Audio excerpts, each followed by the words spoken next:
আমরা এসেছি হাওড়া জেলার দেউলটি গ্রামে সাহিত্যিক শরৎচন্দ্র চট্টোপাধ্যায়ের বাড়ি দেখতে। এই বাড়িটি এখন শরৎ স্মৃতি মন্দির নামে পরিচিত।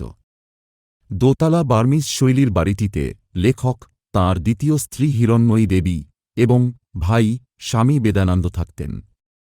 স্বামী বেদানন্দ ছিলেন বেলুড় মঠের সন্ন্যাসী। লেখক প্রথম জীবনে বেশ কয়েক বছর চাকরি সূত্রে মিয়ানমারে কাটিয়েছেন। সম্ভবত সেই সূত্রেই বার্মিজ স্থাপত্যের প্রতি তার এই আকর্ষণ। ১৯২৩ সালে নির্মিত এই বাড়িতে লেখক মোট ১২ বছর বাস করেন। তারপর তিনি পাকাপাকিভাবে কলকাতায় বসবাস করতে চলে যান। এই বাড়িতে থাকার সময় জাতীয় কংগ্রেসের হাওড়া জেলা কমিটির সভাপতি ছিলেন লেখক। টানা বারান্দার পশ্চিম দিকের শেষ প্রান্তে লেখার ঘর। সে সময় লেখার টেবিলের সামনের জানালাটা দিয়ে রূপনারায়ণ দেখা যেত। এই ঘরেই রামের সুমতি, মহেশ, দেবদাস, বৈকুণ্ঠের উইল, দেনা পাওনা, দত্তা এবং নিষ্কৃতি লেখা হয়। এটা বৈঠকখানা। তাঁর সভাপতিত্বকালে কংগ্রেস জেলা কমিটির মিটিংগুলো এই ঘরেই অনুষ্ঠিত হতো।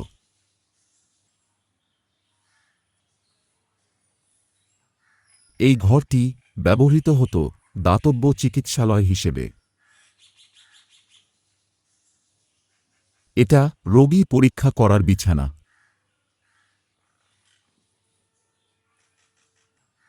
বাড়ির পেছন দিকে হেঁসেল, ভাড়ার ঘর এবং বিরাট উঠোন।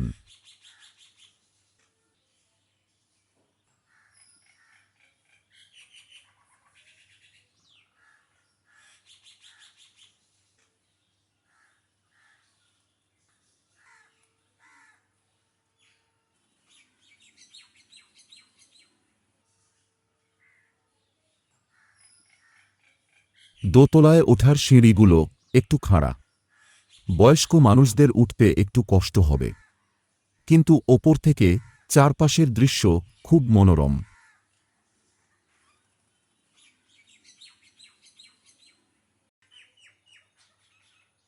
দোতলার ঘরগুলো শয়নকক্ষ হিসেবে ব্যবহৃত হতো।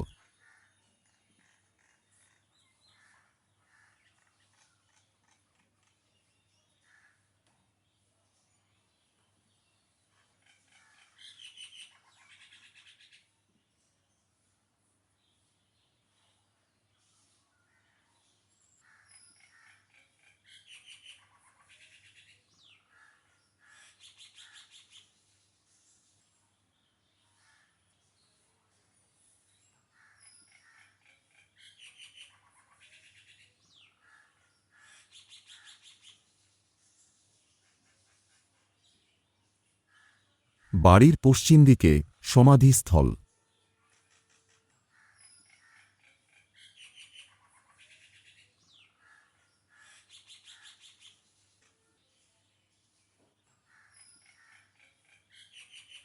যদি এখানে বেড়াতে আসেন তবে অবশ্যই গ্রামের মদনগোপাল জিউ মন্দিরটি দেখবেন।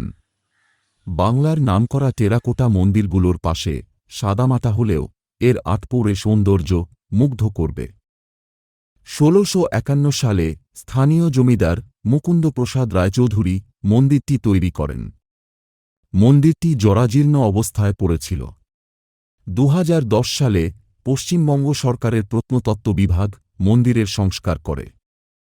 মন্দির পর্যন্ত গাড়ি যায় না। পিচ রাস্তায় গাড়ি রেখে গ্রামের সরু হাঁটা পথ দিয়ে যেতে হয়। তবে কংক্রিটের জঙ্গল থেকে বেরিয়ে এসে মাঝে মধ্যে এ ধরনের হাঁটা মন ভালো করে দেয়।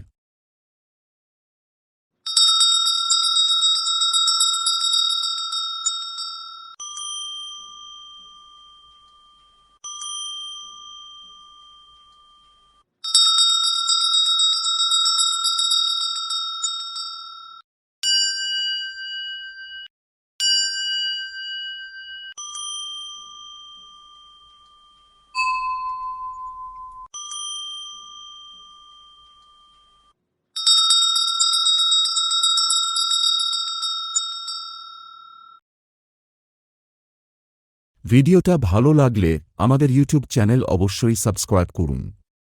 আপনাদের ভিউজ এবং সাবস্ক্রিপশনই এই চ্যানেলের ভরসা।